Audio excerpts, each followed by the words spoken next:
when you only have one singular planet with one singular atmosphere that is quite a number of light years from the next exoplanet that, you know, might have habitable conditions on it, the issue of whether or not we will have a sustainable atmosphere and climate has to be a unifying, fundamental, number one priority for the species as a whole right now. Because of all the other problems we have, no matter if we solved every problem from acne to, you name it, speeding, that would be totally useless without a sustainable system. And our system that now sustains basic life on the planet is in dire jeopardy. And if you doubt that, come to Seattle, where ash was falling like the apocalypse last week, where our forests are raging, where islands are actually going underwater, where the glaciers are melting at unprecedented levels. Our basic level of sustainable is very much at risk. And it's difficult for people in public life to talk in these apocalyptic terms, but it is the case. And I've been thinking about a new way of talking about climate disruption. I spent a lot of time in my life as governor declaring emergencies when the Wenatchee National Forest is burning down, declaring emergencies when a whole mudslide of mountain collapses during the biggest rainstorms we've had.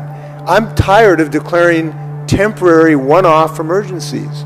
We've got to look at this as a planetary emergency, and there is no other way to think about it that is adequate to the task at hand.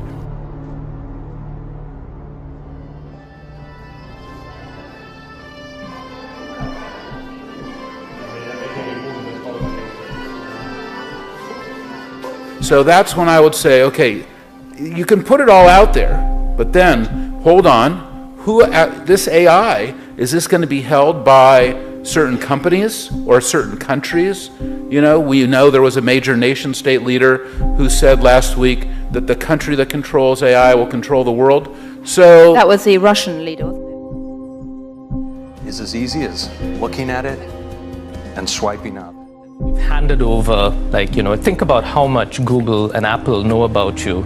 It's more than any government has known about you in the past. Unless they give it to the government. Exactly. I mean, sort of de facto, we've sort of handed over this authority to the platforms and we've placed this trust in them. And so I think for a majority of the population, that's just going to be the reality of everyday living.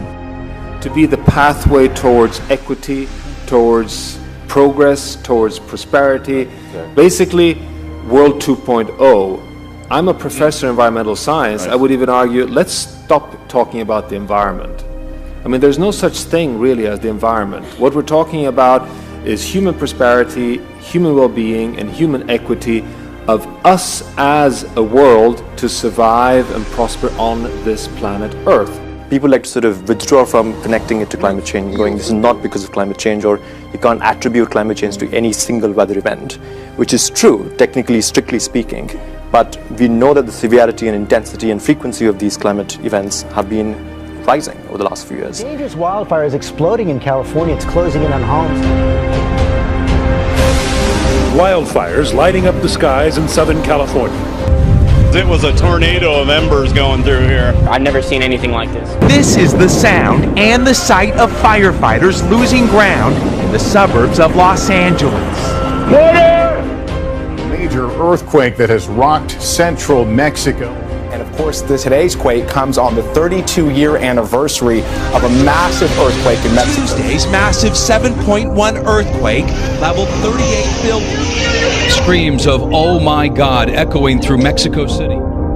Buildings crumbled and collapsed, sending dust clouds over the city. Earthquakes are being felt more often in Bali as locals and tourists brace for the Mount Agung volcano to erupt. After storming through the Caribbean, Hurricane Maria slammed Puerto Rico on Wednesday, the 10th strongest Atlantic hurricane ever recorded. After Hurricane Maria ripped apart the island's entire power grid. Now families across the island trying to prepare for the humid darkness of life off the grid. Is it possible to project what will happen with these weather events in the future? Will they continue to get more intense?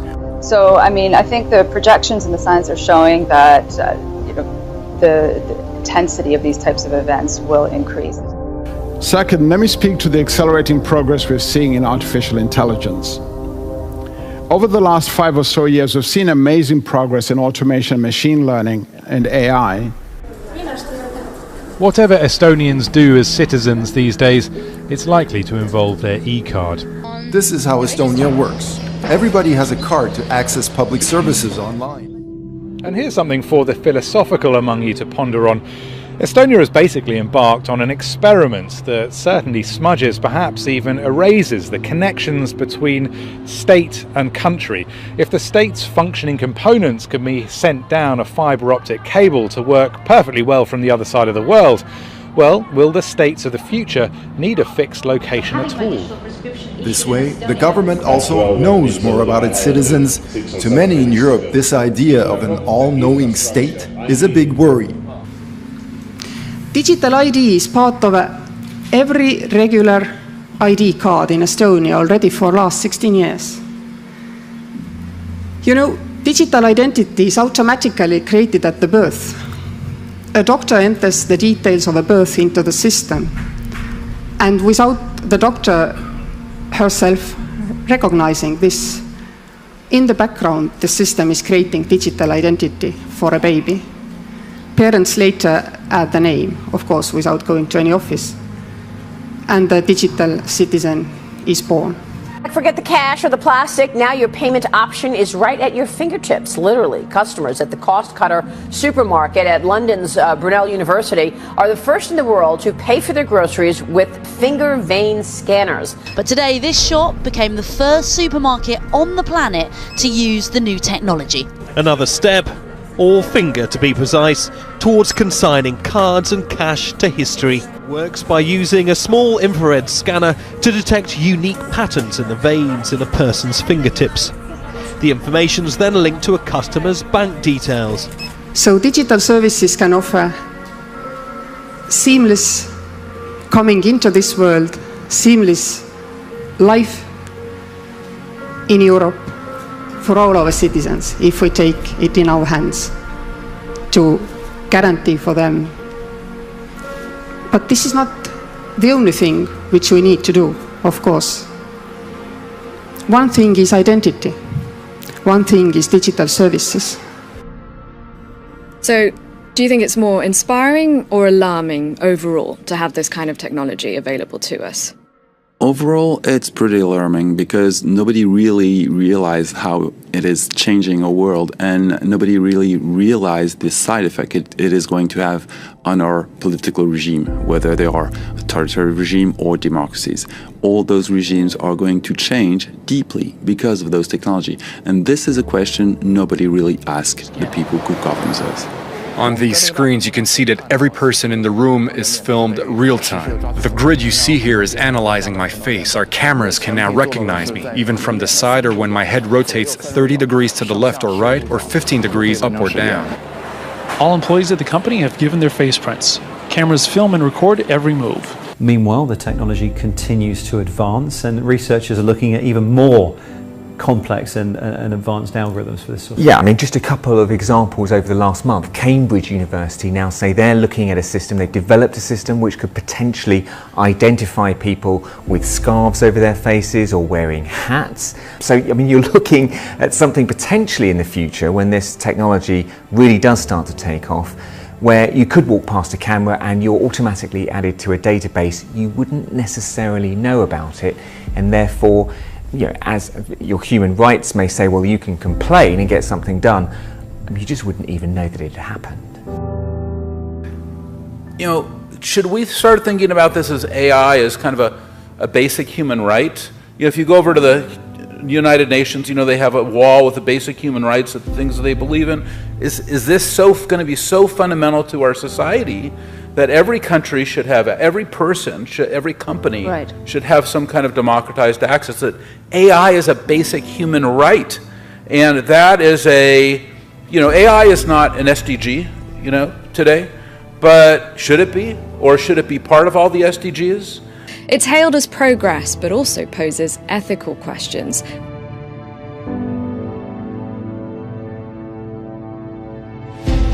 With the rapid development speed of artificial intelligence, and robotization, it is no longer a question of what machines can and cannot do.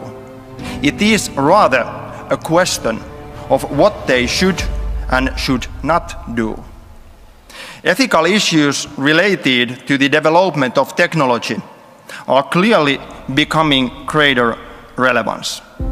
They're coming out with a new model in 2018 that I guess is anatomically correct. Okay, but that's even creepier. Talking head, programmable personality. But see, that's even creepier. The closer they creep to being like a very, very sort of realistic human being, the more that actually freaks us out. And let me tell you something, M-Chan, and I know you understand this. When artificial intelligence really kicks in, and we're talking this taking off exponentially, you're going to see these things. They're not even robots. You will be seeing stories about it. You'll be seeing features about it, not just, but robots that aren't even robots, that are so human, so human-like. You will see a very scary psychological, psychiatric transformation in some cases. This is like nothing we've ever seen before.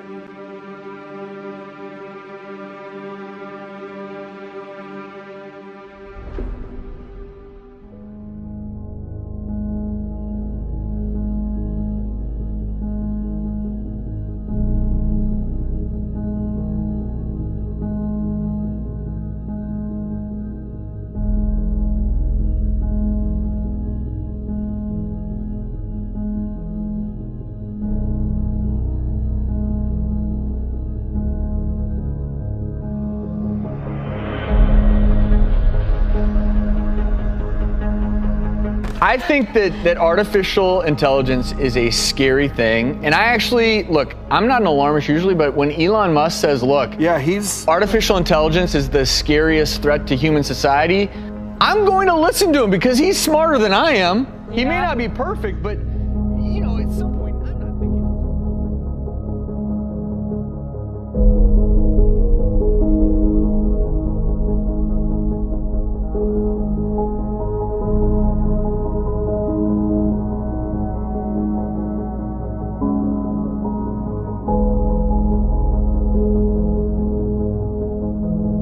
We've seen machines that can read lips, MRI images, and so forth, all better than humans. We've also seen demonstrations of driverless trucks, this one on a beer run. And we've also seen DeepMind's AlphaGo win the ancient game of Go, where possibilities exceed the number of atoms in the universe. And there are many more practical and day-to-day applications and use cases, and increasingly we're not even aware that they're there doing these magical, imaginative things.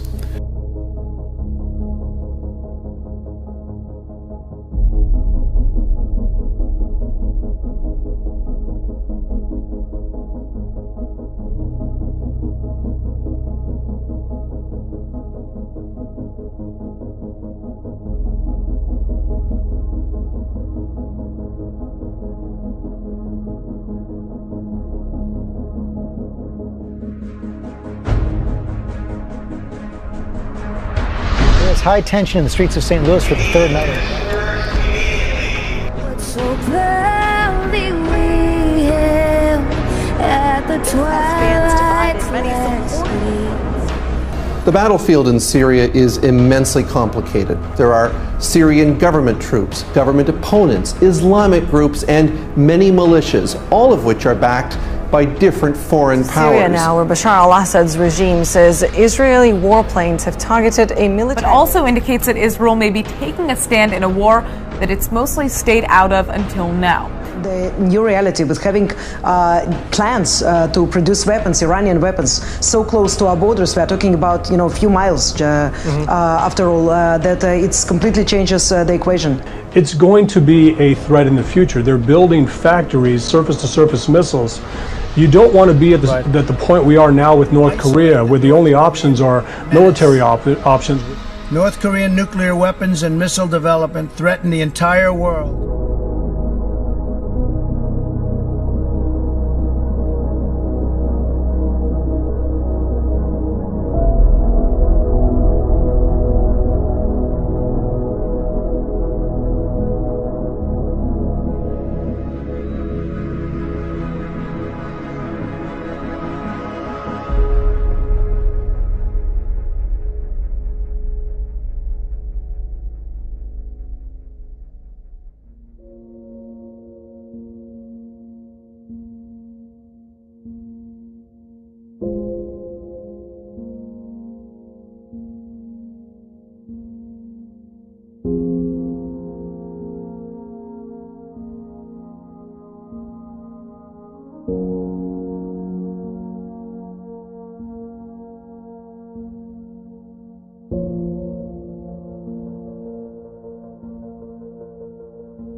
But today's society do not need those bank branches. We don't need those brick and mortars. We don't need ATMs.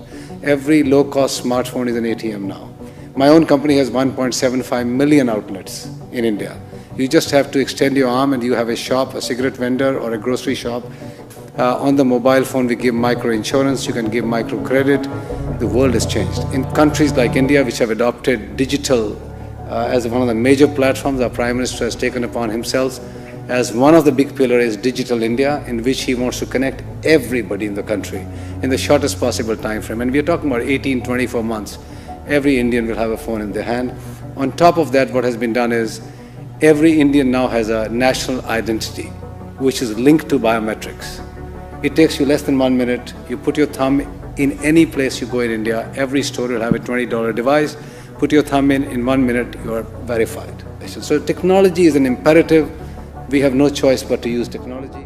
In China, Alibaba recently premiered their Smile to Pay system at a KFC store. But unlike our passports, PIN codes or passwords, our faces are on public display pretty much all of the time. And that makes it possible for the authorities or anyone else to automatically identify us in any public space. Something which you may not be surprised to hear they're quite interested in doing. And to simply say, I have nothing to hide, therefore I have nothing to fear, is to unconditionally submit to powers of government that are unchecked.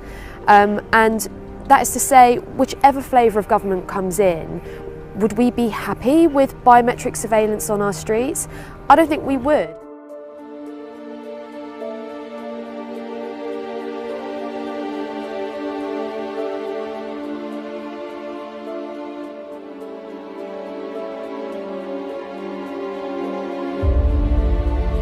This is both the ruler and the fact that he has a political system by which he rules.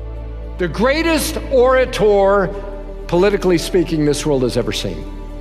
He's a deliverer. He's a consummate problem solver. He is winsome. He is charismatic. He is powerful in both word and deed.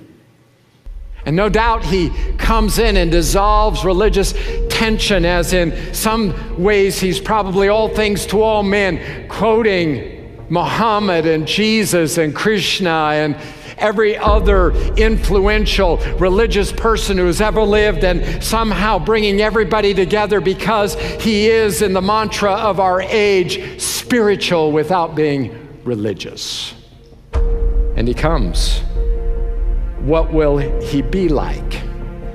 That would usher in, if you didn't have the wars and you didn't have the religious tension and you had the free flow of goods and commerce, it would usher in a time of worldwide, global economic prosperity unlike the world has ever known. And the world would welcome that. Jesus is saying that day, the Bible is teaching that day is coming.